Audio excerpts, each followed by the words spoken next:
ways a life can be ruined. Some are loud, some leave scars, some leave evidence. Zersetzung was none of those. It was quiet, it was legal, and when it worked, it left nothing that could be pointed to. No broken doors, no public arrests, no single moment where everything went wrong.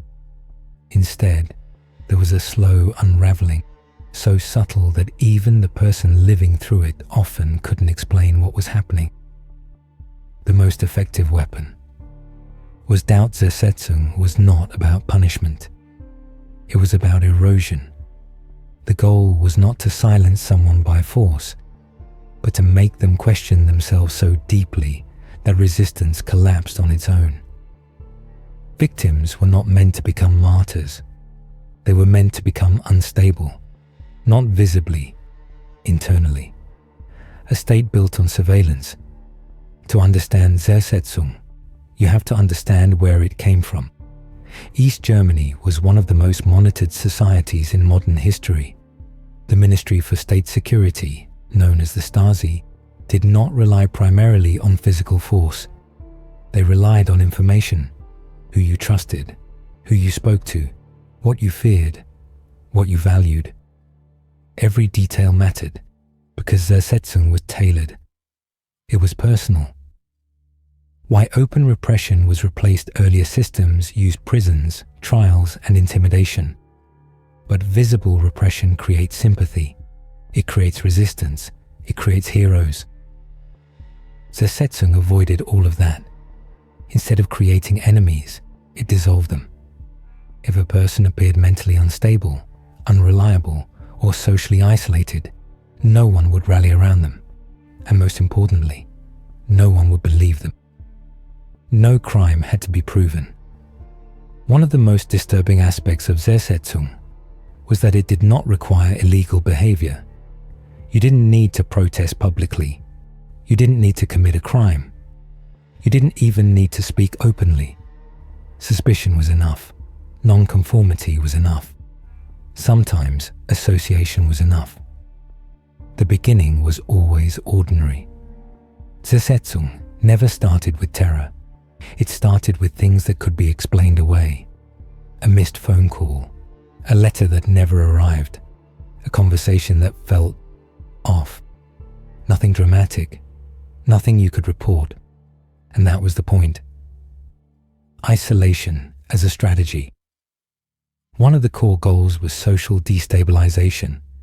Friends would slowly pull away. Colleagues would become distant. Opportunities would quietly disappear. From the outside, it looked like coincidence. From the inside, it felt like abandonment. Victims often blame themselves. What did I do wrong? Why is everyone changing? Why am I suddenly alone? Why victims questioned their own minds? Zersetzung worked by attacking perception. When something goes wrong once, you dismiss it. When it goes wrong twice, you feel uneasy. When it goes wrong repeatedly, but never the same way, you start doubting your interpretation of reality. That doubt was the objective. Not fear, not pain. Doubt. The absence of a villain. Most horror stories have an antagonist. Zersetzung did not. There was no single person to blame. No visible authority figure. No confrontation. Just life becoming increasingly unstable. That made resistance nearly impossible. You cannot fight something you cannot see. Why reporting made things worse. Some victims tried to seek help. They went to employers, friends, officials. But Zersetzung had already anticipated this. By the time someone spoke up, their credibility was often already damaged. They were described, quietly, as difficult, unreliable, emotionally unstable. So when they said something was wrong, the response was predictable. Maybe you're overthinking. A system designed to leave no evidence. Zersetzung avoided physical harm not because it was humane, but because harm leaves proof. Paper trails were minimized, orders were vague, actions were fragmented. Even within the system, few people saw the whole picture. This made accountability almost impossible. Then and later, the slow collapse of identity. Over time, victims began changing, not because they were broken, but because prolonged uncertainty changes behavior. People withdrew. They became cautious. They stopped trusting their instincts. Eventually, some stopped acting altogether. This was not accidental. Inactivity was success. Why silence was the final outcome. Zersetzung rarely needed a final act. There was no dramatic ending. The person simply faded.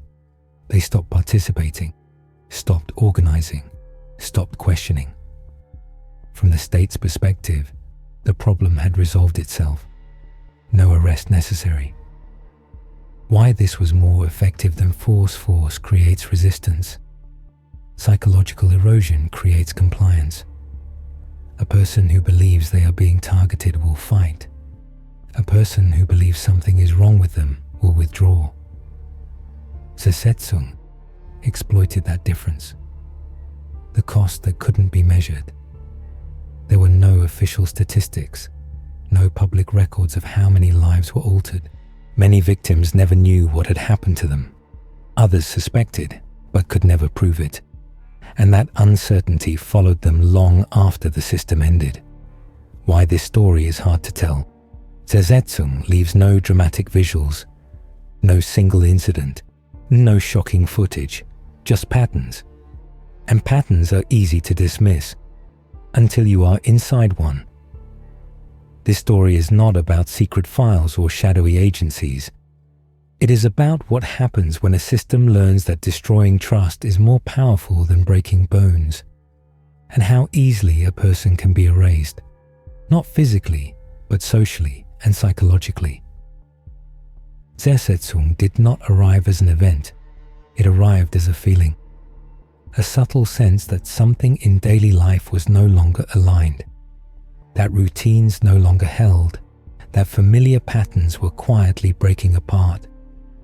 For most victims, there was no clear starting point, only a moment later in memory, when they realized life had become harder to navigate for reasons they could not name.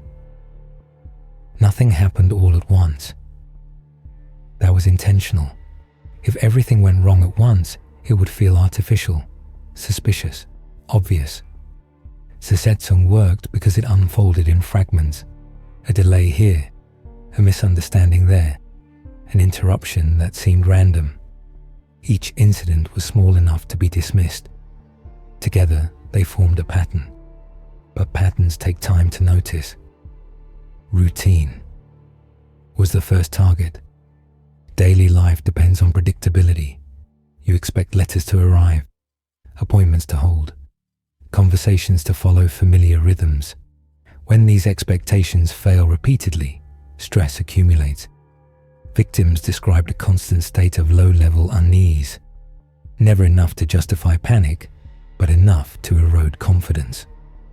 Nothing felt stable anymore. Communication became unreliable. Messages failed to reach their destination. Phone calls were missed. Letters arrived opened, or not at all. Information arrived late or incomplete. When people confronted friends or colleagues, the response was usually confusion. I never got that message. You never told me. I thought you knew. The result was not conflict, but doubt. Who was mistaken? Social circles began to shift. Friends grew distant. Invitations stopped coming. Plans were cancelled without explanation. Conversations felt guarded. Sometimes people were subtly warned away. Sometimes they were simply influenced by quiet rumors, never spoken directly, never provable. Over time, victims noticed they were being excluded, but not dramatically enough to call it rejection. It felt like drifting. Work became unstable. Professional life was another pressure point. Performance reviews shifted tone. Opportunities disappeared. Errors were suddenly highlighted instead of overlooked. Supervisors questioned reliability. Colleagues avoided collaboration. not because of overt accusations, but because trust had been quietly undermined. Once doubt enters a workplace, it spreads faster than proof. Why victims looked responsible. From the outside, victims often appeared to be the cause of their own problems. They were distracted, defensive, anxious. They asked questions too often. They worried too much. They seemed difficult. This perception was not accidental. Stress changes behavior, and changed behavior reinforces suspicion. The gradual loss of confidence. As disruptions accumulated, victims began second-guessing themselves. Did I forget that meeting? Did I misunderstand that conversation? Did I overreact? Self-correction turned into self-doubt. Self-doubt turned into hesitation. Hesitation made life even harder. This feedback loop was devastating and extremely effective. Why confrontation never worked. Some victims tried to confront the situation directly. They asked people what was wrong. They demanded explanations. They tried to clear misunderstandings. But without concrete evidence, these efforts often backfired. They appeared paranoid, overly sensitive, unstable.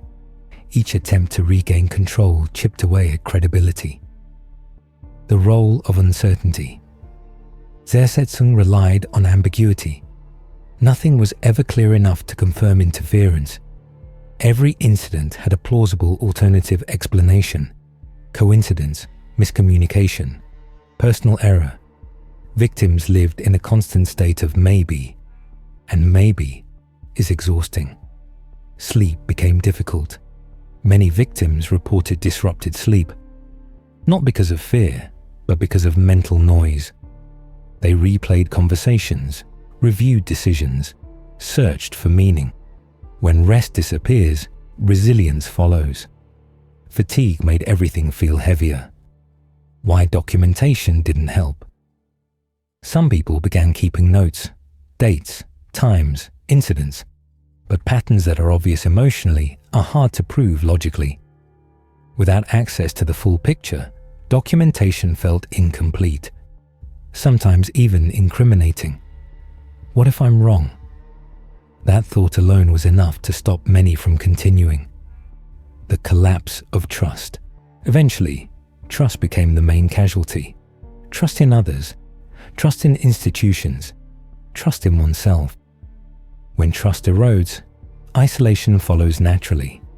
And isolation was not a side effect, it was the objective. Why leaving didn't always solve it. Some victims tried to escape by changing jobs, moving cities, or withdrawing socially. Sometimes this helped, sometimes it didn't. Because by then, the damage was internal. Confidence had already been weakened, relationships already strained, reputation already altered. The environment changed, but the impact remained. The quiet success of the method. From the outside, nothing dramatic happened. No arrests, no trials, no visible repression. The individual simply disengaged, stopped speaking, stopped organizing, stopped pushing. From the system's perspective, the outcome was ideal. Zersetzung did not destroy people by force. It reshaped their daily reality until resistance no longer felt possible. Life became too complicated, too unstable, too draining. Not enough to cause collapse, just enough to make withdrawal feel like relief. Zersetzung did not end when interference stopped. For many victims, that was when the real damage became visible. Because psychological erosion does not reverse simply because pressure is removed. It lingers, reshapes behavior, and alters how a person experiences reality long after the cause disappears. When confusion became the new normal, one of the most commonly reported effects was a lasting sense of confusion. Not confusion about facts, but about trust. Victims struggled to determine whether events were meaningful or coincidental. Even after learning about Zersetzung years later, the habit of second-guessing never fully disappeared. Was this intentional, or am I imagining it? That question followed them everywhere. Hyper-awareness as a survival response. During Zersetzung, vigilance was adaptive, noticing patterns, watching reactions, reading between lines. But after the pressure ended, that vigilance became a burden. Many survivors described an inability to relax in social settings. Every interaction felt loaded with potential meaning. Silence felt suspicious. Kindness felt conditional. Neutrality felt dangerous. The world no longer felt passive. Trust did not return easily. Trust, once broken systematically, does not rebuild naturally. Victims found it difficult to form close relationships. They hesitated to share thoughts, doubts, or plans, afraid that openness might once again be used against them. Even when they intellectually understood they were no longer being targeted, emotionally, they remained guarded. Safety was no longer assumed. The internalization of blame, perhaps the most painful outcome, was self-blame. Because Zersetzung worked by making people doubt themselves, many victims internalized responsibility for what had happened. If I was stronger, if I hadn't reacted, if I'd stayed quiet. This self-criticism often persisted even after the truth emerged. Understanding the mechanism did not erase the emotional residue. Why relief was not immediate. When the Stasi archives were opened after German reunification, some victims finally learned what had happened to them. For some, this brought validation. For others, it brought grief. Years, sometimes decades, of their lives had been shaped by forces they never saw. Relationships had ended, careers had stalled, confidence had eroded. Knowing why did not restore what was lost. The shock of seeing it on paper, reading the files, was its own trauma. Victims discovered how closely they had been observed, how personal vulnerabilities were noted, how ordinary behaviors were interpreted strategically. Seeing one's life reduced to reports and tactics was deeply unsettling. It confirmed fears, but also introduced new ones. If it happened once, could it happen again? A fragmented sense of identity. Many survivors described feeling split afterward. The person they were before Zersetzung felt distant. The person they became during it felt foreign. And the person they were afterward struggled to reconcile the two. Identity, once fractured, does not always reassemble cleanly. Why some chose silence, even after exposure. Not everyone spoke publicly. Some feared disbelief. Some feared re-traumatization. Some simply wanted distance. After years of being discredited, the idea of explaining everything, again, felt exhausting. Silence, once enforced, became voluntary. The long shadow of social damage. Even when victims tried to rebuild, they often faced lingering reputational harm. Old labels persisted. Difficult, unstable, unreliable. These impressions had been planted carefully, and they proved durable. Correcting them required energy many no longer had. Psychological effects. Without a name for years, there was no clear language to describe what survivors experienced. Their symptoms did not fit neatly into existing categories. They were not responding to a single traumatic event, but to prolonged uncertainty and manipulation. This made seeking help difficult. How do you explain trauma without an obvious cause? The cost of never knowing. When it started, because Zersetzung had no clear beginning, victims struggled with timeline confusion. When did things change? What was real before? What was influenced? This blurred sense of past and present complicated healing. Closure depends on boundaries. Zersetzung erased them. Why anger was rare. Surprisingly, many survivors did not express rage. They expressed fatigue. Anger requires energy and certainty. Zersetzung drained both. What remained was a quiet grief, for years spent navigating a reality designed to exhaust them. Resilience that shouldn't be required. Survivors were often praised for resilience. But resilience, in this context, felt misplaced. They had not endured a natural hardship. They had survived deliberate psychological destabilization. Endurance was not a virtue here. It was a necessity imposed by circumstance. Zersetzung did not end with silence. It extended into memory, behavior, and identity. Its most lasting effect was not fear. It was hesitation, a pause between thought and action where confidence once lived. For decades, Zersetzung existed without a name, not because it was secret, but because it was designed to feel untraceable. Victims experienced its effects in isolation, scattered across different cities, professions, and social circles. No one could see the whole structure, and that fragmentation was the system's greatest protection. The illusion of normalcy. Externally, East Germany presented itself as orderly and controlled. Institutions functioned, workplaces operated, communities appeared stable. There was no visible campaign of repression unfolding in public view. That normalcy acted as camouflage. When something feels ordinary, people assume it is ordinary, even when it's quietly corrosive. Why exposure took so long? Zersetzung avoided documentation that could be easily traced. Orders were abstract. Language was bureaucratic. Intent was hidden behind neutral phrasing. Actions were dispersed among many individuals, each responsible for a fragment.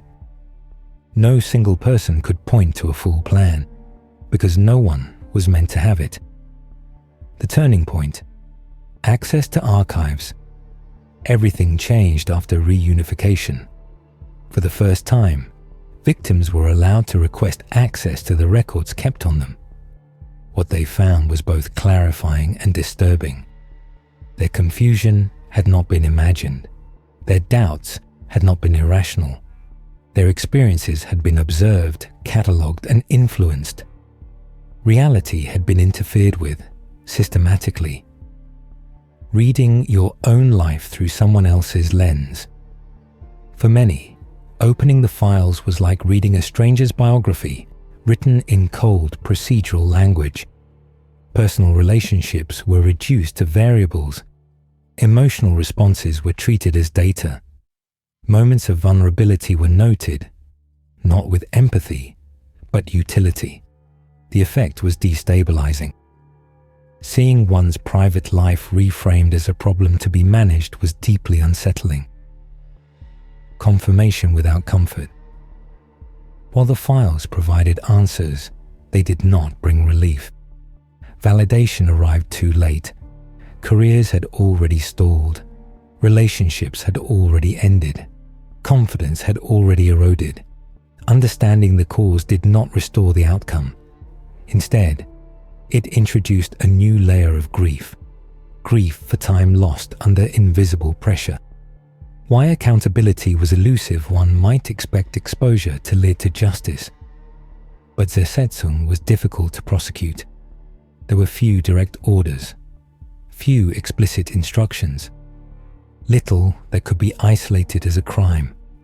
Responsibility was spread so thin that it dissolved. The system had protected itself, even after its collapse. Language as a shield. Internal documents often framed actions as preventative, stabilizing, or supportive. There was no language of harm. This mattered legally. When harm is not acknowledged in language, it becomes difficult to define in law. What could not be named could not be easily punished. The ethical defense that followed. Some former participants defended their actions. They claimed they had prevented greater harm. They argued they maintained social order. They insisted no physical force was used. This defense revealed something critical. Zersetzung was not seen internally as cruelty. It was seen as efficiency. Why society struggled to respond, public reaction was complicated. Some people struggled to understand how everyday disruptions could cause lasting damage. There were no visible scars, no dramatic events, no singular moment of collapse. This made empathy difficult. Psychological harm without spectacle is easy to underestimate. Victims versus documentation. In some cases, files contradicted personal memory, not because victims were wrong, but because documentation was incomplete, selective, or misleading. This introduced a new form of doubt. Even proof felt unreliable. When records themselves distort reality, truth becomes negotiable. The burden of proof reversed. Instead of perpetrators proving innocence, victims were often expected to prove damage. How do you measure years of uncertainty? How do you quantify lost confidence? How do you document trust that never returned? The system had left nothing solid enough to measure. Why Zersetzung remains hard to teach. Zersetzung resists simple storytelling. There is no single villain, no decisive confrontation, no clean resolution. It unfolds slowly, internally, and differently for each person. This makes it less visible, but not less real.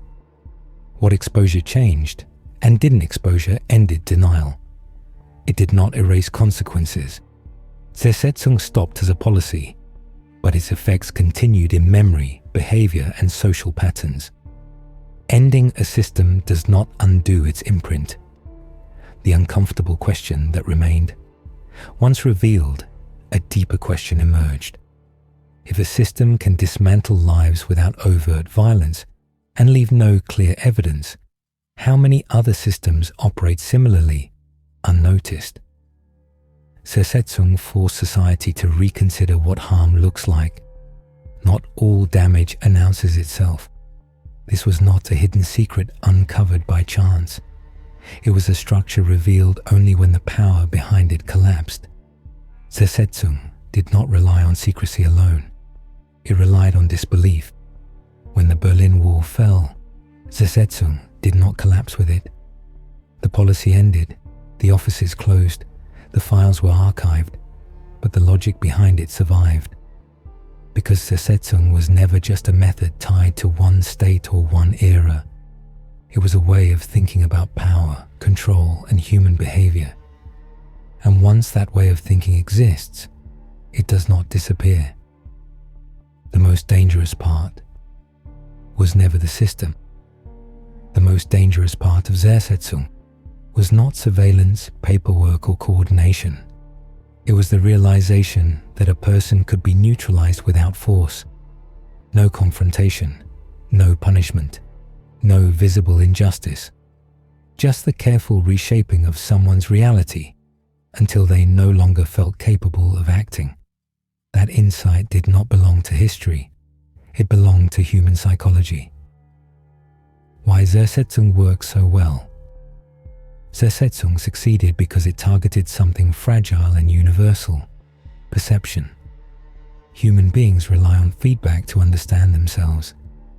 When that feedback becomes unreliable, when social signals, routines, and trust begin to fracture, identity weakens. And when identity weakens, resistance fades. Zersetzung did not need to convince people they were wrong. It only needed them to stop being sure they were right. The illusion of non-violence.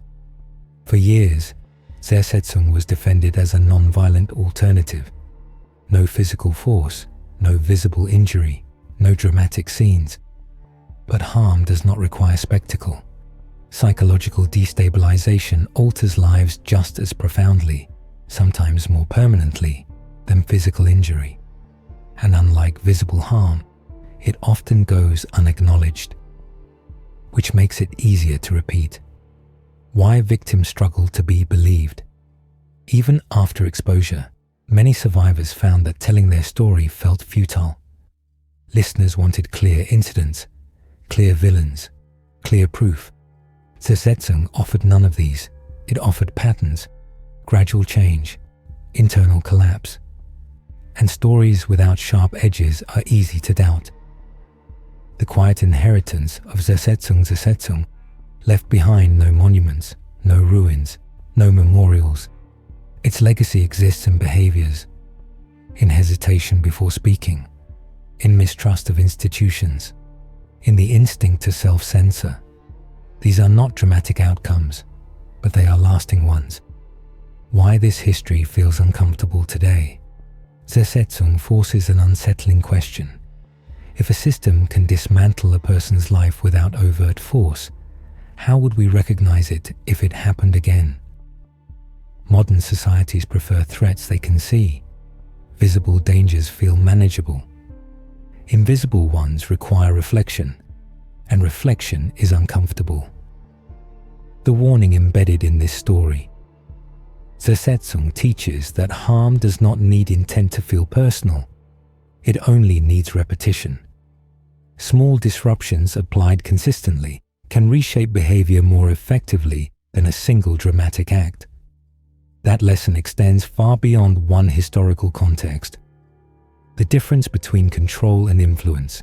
Zersetzung blurred the line between control and influence. Victims were not forced to act. They were influenced to withdraw. They were influenced to doubt. They were influenced to disappear quietly. That distinction matters, because influence is harder to regulate, harder to challenge, and easier to deny. Why silence became the final outcome? Most victims did not end their story with confrontation. They ended it with retreat, not because they accepted defeat, but because engagement felt impossible. When every action carries uncertainty, inaction feels safer. That was the system's final achievement. A crime without a scene. Zersetzung left no single moment to point to, no event that could be circled on a calendar. The harm existed between moments, spread across years. This made justice difficult and memory fragile. History prefers events. Zersetzung existed in between them.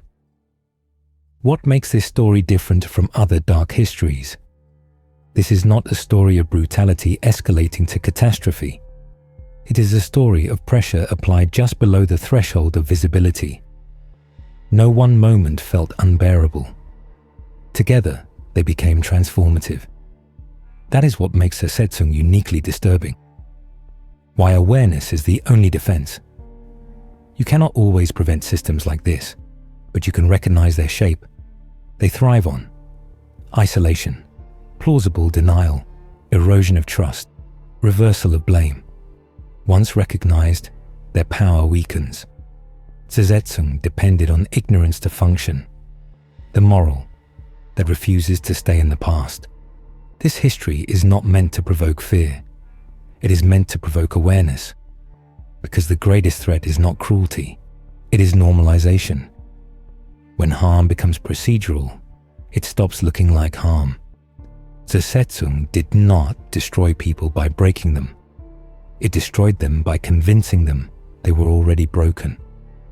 That distinction matters, because systems that rely on doubt do not announce themselves. They blend into daily life. This story does not end with justice delivered or balance restored.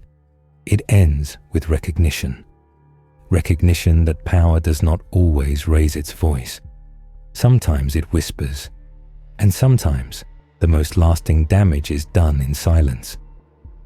Zersetzung ended as a policy. Its logic did not, and that is why this story still matters.